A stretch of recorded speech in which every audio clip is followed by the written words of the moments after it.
మీ మోకాల నొప్పులకు ఎటువంటి సర్జరీ లేకుండా ఎపియాన్ పెయిన్ క్లినిక్ అందిస్తున్న అత్యాధునిక చికిత్స. ప్రస్తుతం మనతో పాటు లైవ్ కాల్లో అందుబాటులో ఉన్నారు జై భారత్ పార్టీ అధ్యక్షులు, అలాగే సిబిఐ మాజీ జేడీ వివి లక్ష్మీనారాయణ గారు. ఒక్కసారి రేవంత్ రెడ్డి గారి సర్కారు ఏడాది పాలన పూర్తి చేసుకున్న సందర్భంగా ఆయన ఏం చెప్తారో విందాం. సార్ నమస్తే అండి. నమస్తే నిరుపమ గారు. సార్ 1 year అయిపోయింది కాంగ్రెస్ పాలన పూర్తయిపోయి. సో ఎలా అనిపిస్తోంది మీకు? ఏది బాగా అనిపించింది, ఏది బాగాలేదనిపించింది? ఒక్కసారి క్లియర్ గా చెప్పండి సార్. ముందు ఏదైనా ఒక సంవత్సరం తర్వాత మనం నిర్ణయించాల్సిన అంశాలు 3 ఉంటాయి. ఒకటి రాజకీయంగాను, రెండవది సామాజికంగాను, మూడవది ఆర్థికంగాను. ఏ విధంగా ఈ ప్రభుత్వం ముందుకు వెళ్ళిందన్న దృష్టిలో చూసుకుంటే, మొదటిగా రాజకీయంగా ఎలా స్థిరపడ్డారన్న దాని గురించి ఒక 2 నిమిషాలు మాట్లాడతాం. ఎందుకంటే మీరు కాంగ్రెస్ ప్రభుత్వం వచ్చేటప్పుడు ముఖ్యంగా 10 సంవత్సరాల బీఆర్ఎస్ యాంటీ ఇన్కంబెన్సీ అన్నది ఒకటి. అంటే 10 సంవత్సరాల పాలన తర్వాత ఒక మార్పు అన్నది సర్వసాధారణంగా ప్రజలు కోరుకుంటున్న అంశం. కేంద్రంలో కూడా మనకు సరి అయిన ప్రత్యామ్నాయం లేకపోవడం వల్ల గవర్నమెంట్లు కంటిన్యూ అవుతున్నాయి, కానీ జనరల్ గా ప్రజలకు చాలా ఓపిక తక్కువ ఈ మధ్యలో, కాబట్టి కొత్తదనం వాళ్ళు కోరుకుంటుంటారు. సో ఆ విధంగా చూస్తే 10 సంవత్సరాల పాలన, ఆ తర్వాత కాంగ్రెస్ ముఖ్యంగా 6 హామీలు అని చెప్పేసి 6 గ్యారంటీస్ తో ప్రధానంగా వచ్చింది. సో ఈ ప్రధానమైన గ్యారంటీలు మనం ఒకసారి చూసుకుంటే అందులో మీకు ప్రధానంగా కనిపించేవి ఏంటంటే, మహిళల కోసం వాళ్ళు ప్రతి మహిళకు, అంటే అర్హులైన మహిళకు 2,500 రూపాయలు ఇస్తామని, తర్వాత గ్యాస్ సిలిండర్లు 500 రూపాయలకి ఇస్తామని, తర్వాత ఆర్టీసీ బస్సుల్లో వాళ్ళకు ఉచిత ప్రయాణం అన్నది ముఖ్యంగా వాళ్ళు ప్రామిస్ చేసి. ఇందులో చూసుకుంటే గ్యాస్ సిలిండర్ 500 రూపాయలకి, తర్వాత మహిళలు ఆర్టీసీ బస్సుల్లో ఉచిత ప్రయాణాలు, ఈ 2 చేశారు. ఇంకా ఈ 2,500 రూపాయలు అన్నది అది ఇంకా ఇంప్లిమెంట్ అవ్వలేదు. ఎందుకంటే ఇది ప్రధానంగా మహిళలను ఆకర్షించిన ఒక స్కీమ్, కాబట్టి అది ఎప్పుడు అమలు చేస్తారు అన్నది చూస్తున్నారు. ఆ తర్వాత రైతు భరోసా అన్నది ఒకటి ఇచ్చారు. అంటే ఇంతకు ముందు ప్రభుత్వం సంవత్సరానికి 10,000 రూపాయలు ఇస్తే రైతులకు మరియు కౌలు రైతులకు కూడా సంవత్సరానికి 15,000 రూపాయలు ఇస్తామన్నది హామీ ఇచ్చారు. ఆ తర్వాత అదే వ్యవసాయ కూలీలకు 12,000 రూపాయలు సంవత్సరానికి, తర్వాత ప్యాడీ క్రాప్ కి 500 రూపాయలు ఇన్సెంటివ్ బోనస్ గా ఇస్తామన్నారు. సో ఇందులో మీరు చూసుకుంటే 500 రూపాయల ఇన్సెంటివ్ అన్నది ఇచ్చి ప్యాడీ కలెక్ట్ చేస్తున్నారు అన్నది మనం చూసాం. కానీ ఇంకా ఈ రైతు భరోసా గాని, రైతు కూలీలకు ఇవ్వాల్సిన ఏదైతే వారు ఇచ్చిన హామీల్లో గ్యారంటీల్లో ఉంది, అది ఇంకా అమలు అవ్వలేదు. తరువాత గృహజ్యోతి అని 200 ఫ్రీ ఎలక్ట్రిసిటీ యూనిట్స్ ఇస్తామని అన్నారు, అదే అమలు చేస్తున్నారు. తర్వాత ఇందిరమ్మ ఇళ్ళు అని అన్నారు, అంటే వాళ్లకు హౌస్ సైట్స్ అలాట్ చేయడము, తర్వాత 5 లక్షల రూపాయలు ఇచ్చి ఎవరికైతే ఇళ్ళు లేవో వాళ్ళకి ఇళ్ళు కట్టిస్తాము. అది ఇంకా టేక్ ఆఫ్ అవ్వలేదు, ఇంకా ఆ ప్రయత్నంలో ఉన్నామని చెబుతున్నారు. తర్వాత వచ్చేసి తెలంగాణ ఉద్యమంలో ఎవరైతే పాల్గొన్నారో వారందరికీ కూడా 250 చదరపు గజాలు వాళ్ళకి హౌసింగ్ ప్లాట్ ఇవ్వడం అని నిర్ణయించారు. తర్వాత యువతరానికి వస్తే వాళ్ళు చెప్పిన మొదటిది ఏంటంటే, విద్యా భరోసా కార్డు అన్నది 5 లక్షల రూపాయలు విలువ చేసే విద్యా భరోసా కార్డు విద్యార్థులకు ఇస్తామని. తర్వాత వచ్చేసి తెలంగాణ ఇంటర్నేషనల్ స్కూల్స్ అన్నవి ప్రతి మండల్లో ఏర్పాటు చేస్తామన్నారు. ఇప్పుడు మొన్న ప్రకటించిన దీంట్లో చూస్తే ఈ Telangana international schools or integrated schools అన్నవి ప్రతి నియోజకవర్గంలో పెడతామన్నది మొదలు పెట్టారు. అంటే ప్రతి మండలంలో పెడతామన్నది ఎన్నికల హామీ, కానీ ఇప్పుడు ప్రతి నియోజకవర్గంలో ఈ విధమైన స్కూల్ పెడతామని. ఆ తర్వాత ముఖ్యంగా ఓల్డేజ్ పెన్షన్ ఏదైతే ఉందో అది 4,000 రూపాయలకు పెంచుతామని. తర్వాత ఆరోగ్యశ్రీ ఏదైతే ఉందో దాన్ని 5 లక్షల నుండి 10 లక్షలు. ఇందులో ఇంకా ఈ 4,000 రూపాయలు ఇంకా మొదలవ్వలేదు. ఈ 5 లక్షల నుంచి 10 లక్షలకు ఆరోగ్యశ్రీ చేసినట్టు హెల్త్ మినిస్టర్ ప్రకటించారు. కాబట్టి వీటన్నిటిని కూడా మనం చూసుకుంటూ వెళుతూ ఉంటే వాళ్ళు ఇచ్చిన హామీల్లో ఇంకా నెరవేర్చాల్సినవి చాలా ఉన్నాయన్నది సర్వసాధారణంగా ప్రతిపక్షాలు కూడా చేస్తున్న విమర్శ.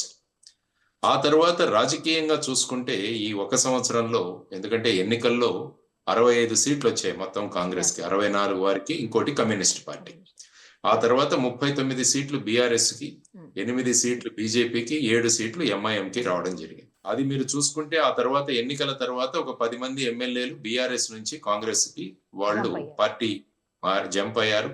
దాని గురించి ఒక పబ్లిక్ ఇంట్రెస్ట్ లిటిగేషన్, ఒక రిట్ పిటిషన్ కూడా హైకోర్టులో దాఖలు చేయడం జరిగింది. అందులో సింగిల్ జడ్జి గారు 4 వారాల్లో ఈ నిర్ణయం తీసుకోవాలి అని అంటే మళ్ళా అది డివిజన్ బెంచ్కి వెళ్ళి వారు ఈ నిర్ణయాన్ని త్వరగా తీసుకోవాలని చెప్పి ఏది టైం ఫ్రేమ్ అన్నది ఫిక్స్ చేయలేదు. కాబట్టి ఈ 1 సంవత్సరంలో కూడా ఈ ప్రభుత్వం కొనసాగదు అన్న ధోరణి మొదట్లో ఉండింది, కానీ ఈ 1 సంవత్సరంలో అందరి యొక్క సహకారం వల్ల, ఆ తర్వాత కోఆర్డినేషన్ వల్ల ఈ ప్రభుత్వం బాగా ముందుకు వెళుతూ వచ్చింది.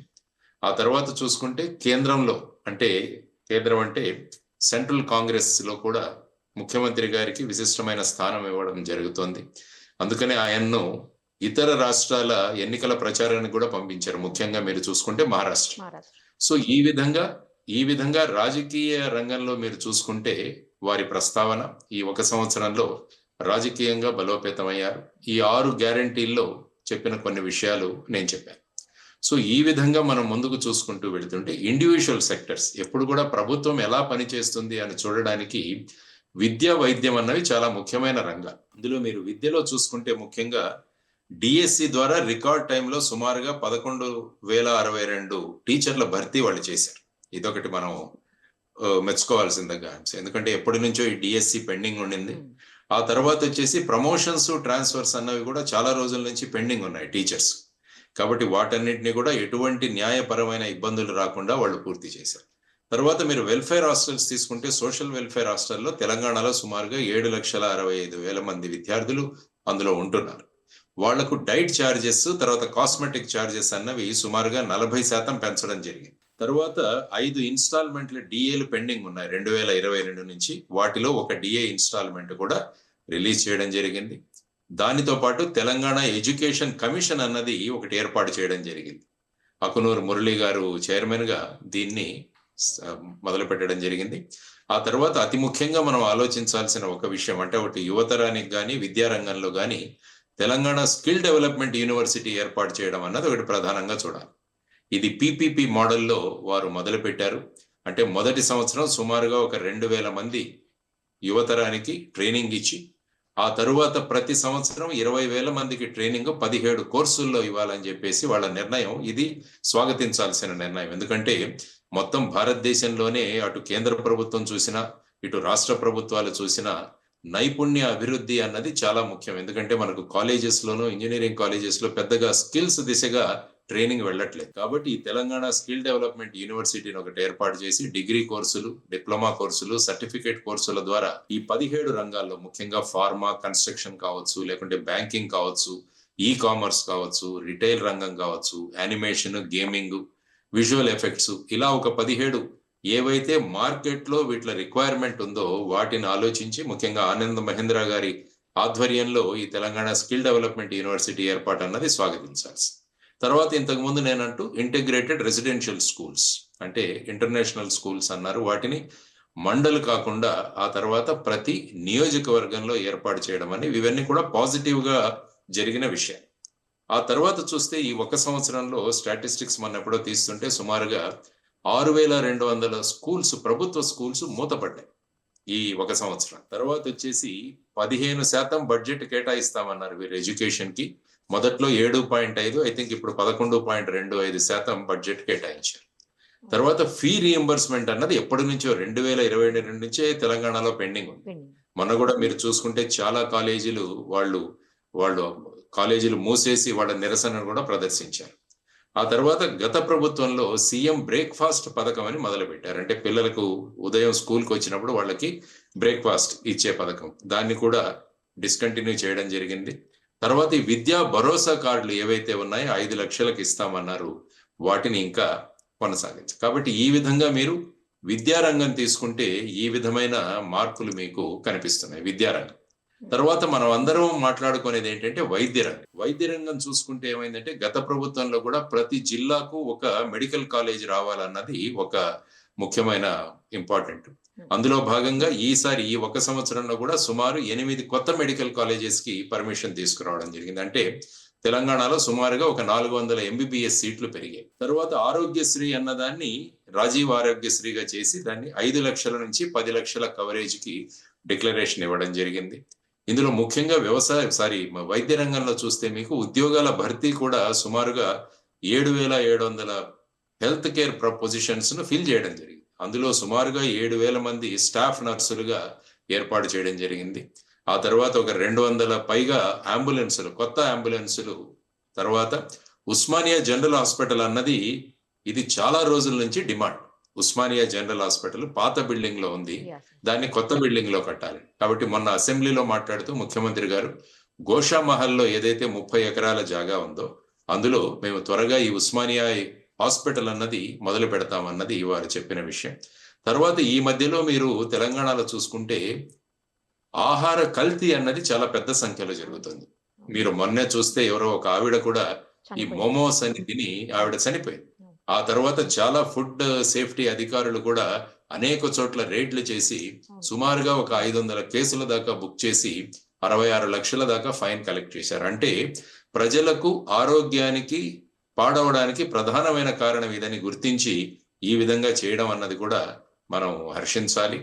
ఆ తర్వాత జూనియర్ డాక్టర్లు చాలా రోజులు సమ్మె చేశారు. ఈ 1 సంవత్సరం మీరు ఒకసారి చూస్తే వాళ్ళు ముఖ్యంగా ఏంటంటే వాళ్లకు ఫెసిలిటీస్, మంచి ఫెసిలిటీస్ కావాలని తర్వాత జరిగిన చర్చలలో వాళ్ళు సమ్మతి ప్రకటించారు. కాబట్టి ఈ విధంగా ఈ 2 రంగాలు మీరు అనలైజ్ చేస్తే అంటే పొలిటికల్ గా బాగా స్థిరపడ్డారు.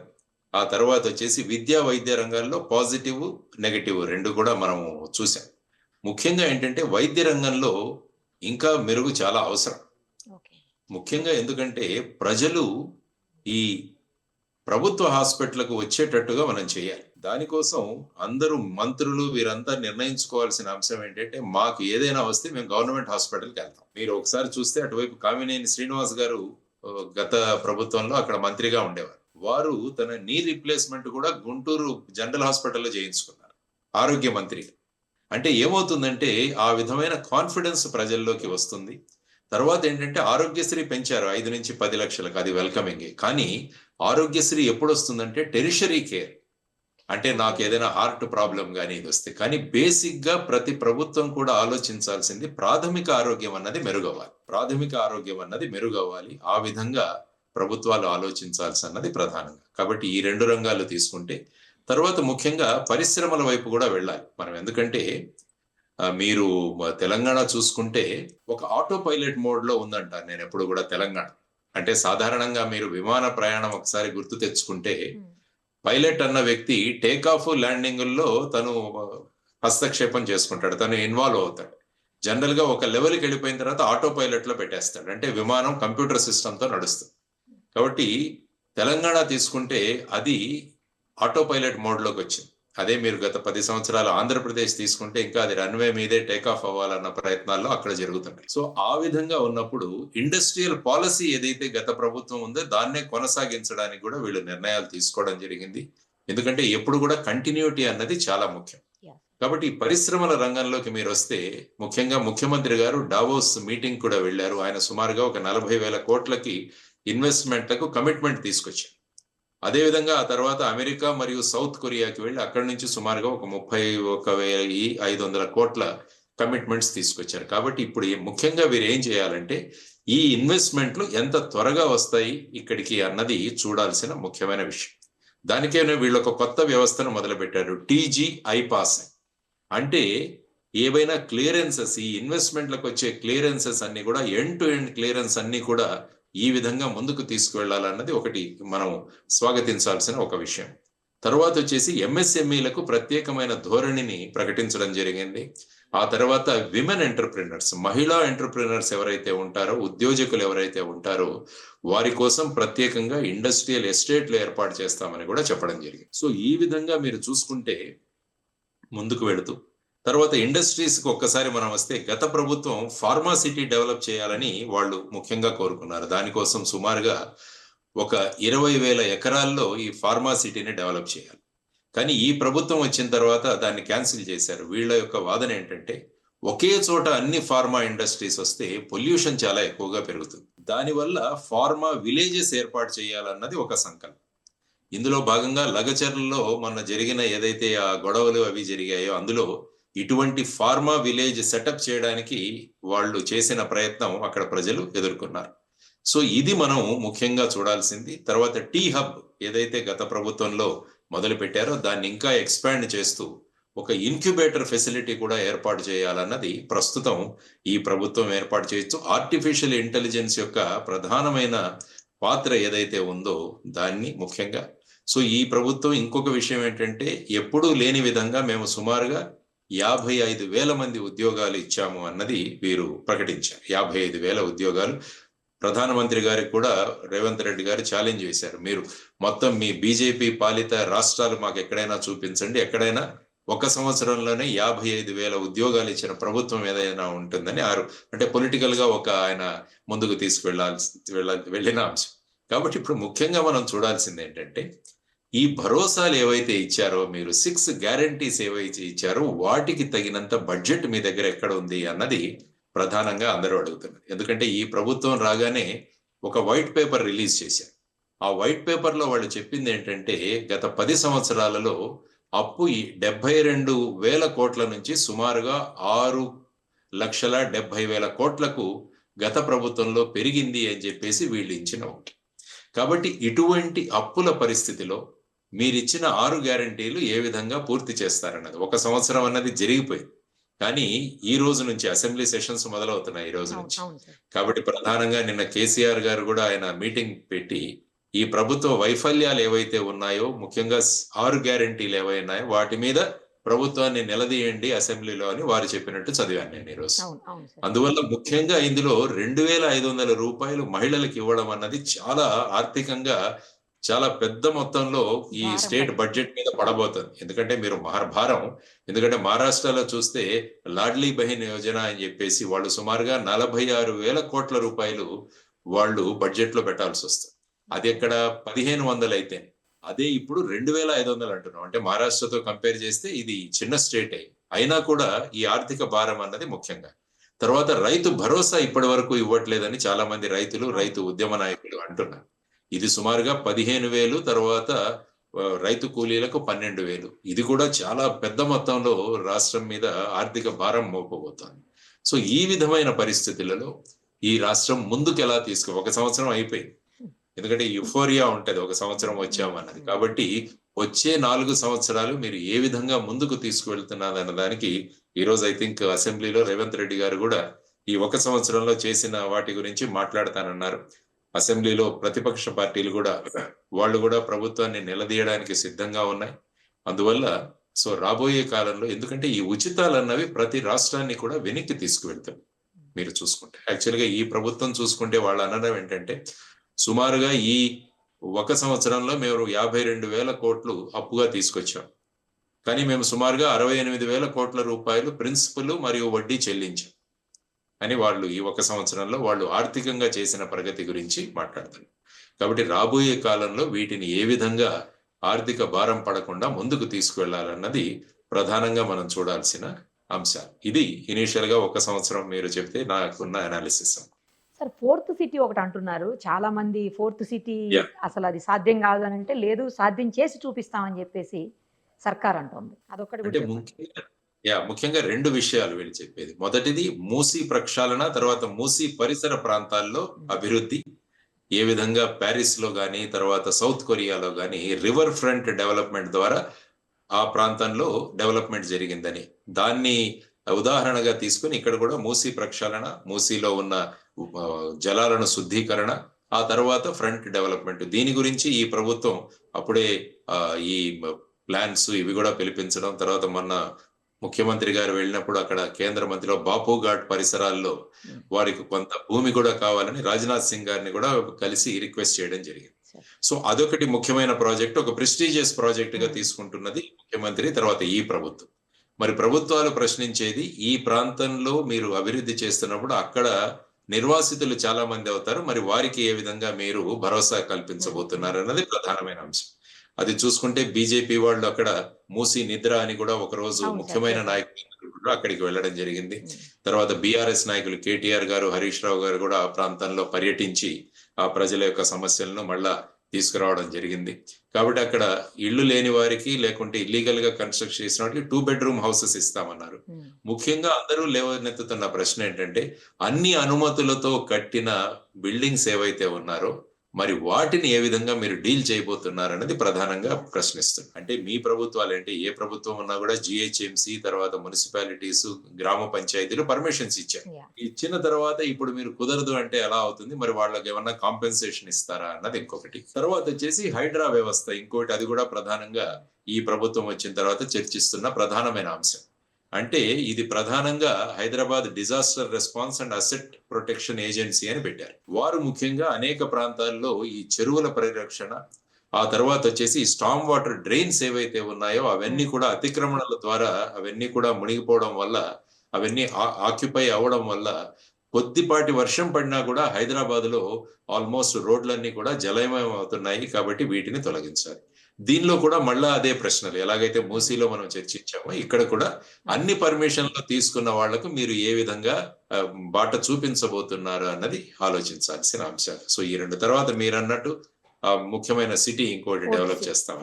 ఫోర్త్ అంటే శంషాబాద్ ఆ పరిసర ప్రాంతాల్లో శ్రీశైలం హైవే ఆ పరిసరాల్లో చేయాలని. యాక్చువల్ గా మీరు చూసుకుంటే గుజరాత్ లో కూడా గిఫ్ట్ సిటీ అని ఒకటి కడుతున్నారు. గుజరాత్ ఇంటర్నేషనల్ ఫిన్టెక్ సిటీ అని. అక్కడ వచ్చేసి మొత్తం ముంబైకి పోటీగా ఒక సిటీ డెవలప్ చేస్తున్నారు. ముఖ్యంగా ఫైనాన్షియల్ సిటీ. అక్కడ ఏంటంటే అక్కడ రాబోయే స్టాక్ ఎక్స్చేంజ్లు, మామూలుగా స్టాక్ ఎక్స్చేంజ్లు మీకు 9 నుంచి 3:30 వరకు ఉంటాయి. కానీ అక్కడ 24 గంటలు కూడా ఈ స్టాక్ ఎక్స్చేంజ్లు ఉన్నట్టు అక్కడ ప్లాన్ చేస్తారు. కాబట్టి చాలా రాయితీలు ఇస్తున్నారు అక్కడ. అందువల్ల ఈ ఫోర్త్ సిటీ ఏదైతే మీరు అనుకుంటున్నారో, నేను ఈ ప్రభుత్వానికి ఇచ్చే సలహా ఏంటంటే గిఫ్ట్ సిటీకి ఉన్న రాయితీలందరూ కూడా మీరు తెచ్చుకోండి. అదేవిధంగా ఈవెన్ అమరావతికి కూడా నేను అక్కడ ప్రభుత్వానికి కూడా చెప్పాను, గిఫ్ట్ సిటీకి ఏ రాయితీలు వస్తున్నాయో ఆ రాయితీలన్నీ మీరు తెచ్చుకోండి. ఎలా ప్రత్యేక హోదా ఇవ్వమని వారు అంటున్నారు, కానీ దాని బదులుగా మీరు గిఫ్ట్ సిటీకి వచ్చిన రాయితీలు కూడా మీరు తెచ్చుకోగలిగితే అక్కడ చాలా. తర్వాత ఇక్కడ ఈ ప్రభుత్వం ముఖ్యంగా మెట్రో 4th ఫేజ్ అనుకుంటాను, అది కూడా కొంచెం ఎక్స్టెండ్ చేయాలని, వీళ్ళ ఫండ్స్ తో చేయాలని కూడా అనుకుంటున్నాను. సో వీటన్నిటికీ ఫైనల్ గా కావాల్సింది ఏంటంటే ఫండింగ్. ఈ వెల్ఫేర్ స్కీమ్స్ ఒకవైపు, 4th సిటీ ఒకవైపు, మూసీ ప్రక్షాళన, తర్వాత మూసీ రివర్ ఫ్రంట్ డెవలప్మెంట్, వీటన్నిటికీ కూడా ఫైనల్ గా ఫండ్స్ ఎక్కడి నుంచి తెస్తారు. ఎట్ ది సేమ్ టైం మీరు 6 గ్యారంటీస్ ఏవైతే ఉన్నారో ఇంకా చాలా అమలు చేయాలి. ఇదంతా కూడా వేచి చూడాల్సిన అంశం. ఇది ఒక పెద్ద ఛాలెంజ్ ఈ గవర్నమెంట్ కి, నేను చెబుతాను. తీసుకెళ్ళి ఓవరాల్ గా ఈ 1 year లో 100 మార్క్స్ కి ఎన్ని మార్క్స్ ఇస్తారు సార్ ఈ సర్కార్కి? అంటే ఏంటంటే ఓవరాల్ గా మనం ఇవ్వాలంటే సుమారుగా ఒక 60-65 దాకా వచ్చారు. కానీ తర్వాత ఈ వెల్ఫేర్ స్కీమ్ ఇంప్లిమెంటేషన్ అన్నది మొదలైనప్పుడు ఆ మార్కులు ఎటు వెళ్తాయి అన్నది చూడాల్సిన అంశం. ఆ మార్కులు ఎటు వెళ్తాయి, ముందుకు వెళ్తాయా, తర్వాత కేంద్రంలో కూడా వేరే ప్రభుత్వం ఉన్నందువల్ల ఎంత సహకారం లభిస్తుందన్నది కూడా చూడాల్సిన ఒక ప్రధానమైన అంశము. ఆ తర్వాత కాళేశ్వరము, తర్వాత యాదాద్రి, వీటి మీద జరుగుతున్న ఎంక్వైరీలు, ఇవన్నీ కూడా ఆలోచనలు. తర్వాత కొద్దిగా మొదట్లో హైడ్రావి రావడం వల్ల కొద్దిగా ఈ రియల్ ఎస్టేట్ లో కూడా కొద్దిగా వెనకబడ్డారన్నారు, కానీ ఈ పేపర్ లో చూస్తే ఈ రిజిస్ట్రేషన్స్ అన్ని మళ్ళా పికప్ అయ్యాయి అన్నది కూడా మనం చూస్తాం. కాబట్టి ఓవరాల్ గా గవర్నమెంట్ లో స్టెబిలిటీ ఉండాలి అన్నది నేను ఎప్పుడు కోరుకుంటాను. కాబట్టి ఇంకా కూడా వారు ఎప్పుడు కూడా ముఖ్యమంత్రి గారు సలహాలు ఏవైనా ఉంటే ఇవ్వండి అని కూడా వారు అందరినీ అడుగుతున్నారు. That is a positive thing. తర్వాత ముఖ్యంగా తెలంగాణ పబ్లిక్ సర్వీస్ కమిషన్ కూడా ముందు చాలా ఎగ్జామ్లు పోస్ట్ పోన్ అవ్వడము, క్యాన్సిల్ అవ్వడం, ఇవన్నీ జరిగాయి. కాబట్టి తెలంగాణ పబ్లిక్ సర్వీస్ కూడా రీవ్యాంప్ చేసి అనుభవజ్ఞులు, మంచి ప్రజల విషయాలు తెలిసే బుర్రా వెంకటేశం గారిని దానికి చైర్మన్ గా అపాయింట్ చేయడం కూడా ఒక మంచి వెల్కమింగ్ స్టెప్ అని నేను అనుకుంటాను. కాబట్టి ఓవరాల్ గా ఈ విధంగా మొదలైన ఈ జర్నీ ఈ విధంగా ముందుకు వెళ్ళాలని, ఇన్వెస్ట్మెంట్లు ఏదైతే కమిట్ చేసుకుని వచ్చారో, దావోస్ కావచ్చు, లేకపోతే యుఎస్, సౌత్ కొరియా గానీ, వాటన్నీ కూడా ల్యాండ్ అయ్యేటట్టు, గ్రౌండ్ అయ్యేటట్టు కనుక చేసుకోగలిగితే, తర్వాత అందరి సమ్మతితో, ఇప్పుడు ఎలక్షన్లు అయిపోయాయి, అందరినీ కలిసి మన సమస్యలను ఎలా తీర్చుకోవాలని ఈవెన్ వీరికి మిగతా అపోజిషన్ పార్టీలకు కూడా వారు ఆహ్వానం పలికారు, మీ దగ్గర ఏదైనా సొల్యూషన్స్ ఉంటే ఇవ్వండి అని చెప్పేసి. కాబట్టి రాబోయే కాలంలో ప్రతిపక్షాలు, ఎందుకంటే పంచాయతీ ఎలక్షన్లు రాబోతున్నాయి కాబట్టి వీటికి కూడా, తర్వాత క్యాస్ట్ సెన్సస్, కార్పొరేషన్ ఎలక్షన్స్ ఉన్నాయి. కాబట్టి వీటిలో అన్ని 3 పార్టీలు మళ్ళా ఒక హోరాహోరీ జరిగే అవకాశం ఉంది. ఆ తర్వాత కులగణన అన్నది బీహార్ తర్వాత తెలంగాణలో చేపట్టారు. కాబట్టి కులగలను కూడా త్వరగా పూర్తి చేస్తామని కూడా చెబుతున్నారు. కాబట్టి ఇది జరిగిన తర్వాత ఏ విధమైన పరిణామాలు ఏ విధమైన నిర్ణయాలు ప్రభుత్వం చేయబోతుంది, రిజర్వేషన్ విధానంలో ఏదైనా మార్పులు తెస్తారా? ఎందుకంటే ఆల్రెడీ ఈ ఇందిరా సహాని కేసులో 50% కన్నా ఎక్కువ రిజర్వేషన్లు ఉండకూడదు అని చెప్పిన సుప్రీంకోర్టు తీర్పు నేపథ్యంలో ఇది. తర్వాత ఈ ప్రభుత్వం ముఖ్యంగా వచ్చింది 2 లక్షల వరకు ఉన్న వ్యవసాయ రుణాల మాఫీ. రుణమాఫీ చేశారు సార్. అది 6లో లేకున్నా కూడా తర్వాత ప్రకటించడం జరిగింది. అందులో సుమారుగా 25 లక్షల మంది రైతులకు రుణమాఫీ చేశారు. మిగతా ప్రతిపక్షాలు ఏమంటున్నాయంటే ఇంకా చాలా మందిని మీరు వదిలేశారు, అవ్వాల్సింది ఉంది అని చెబుతున్నారు. సో ఈ విధంగా ఈ ప్లస్లు మైనస్లతో ఈ 1 సంవత్సరం గడిచింది. కాబట్టి ముందుకు ఈ విధంగానే నడుస్తూ ఇచ్చిన హామీలన్నీ నెరవేరుస్తూ తెలంగాణను ఒక ప్రగతి పదంలో తీసుకువెళ్లాలని ఒక వ్యక్తిగా నేను కూడా కోరుకుంటాను ప్రభుత్వాన్ని. చాలా మంచిగా క్లియర్గా అనాలిసిస్ చేశారు సార్. అసలు ఈ 1 ఇయర్ రేవంత్ గారి సర్కారు మీద సూపర్ సార్. అసలు థ్యాంక్ యూ సో మచ్.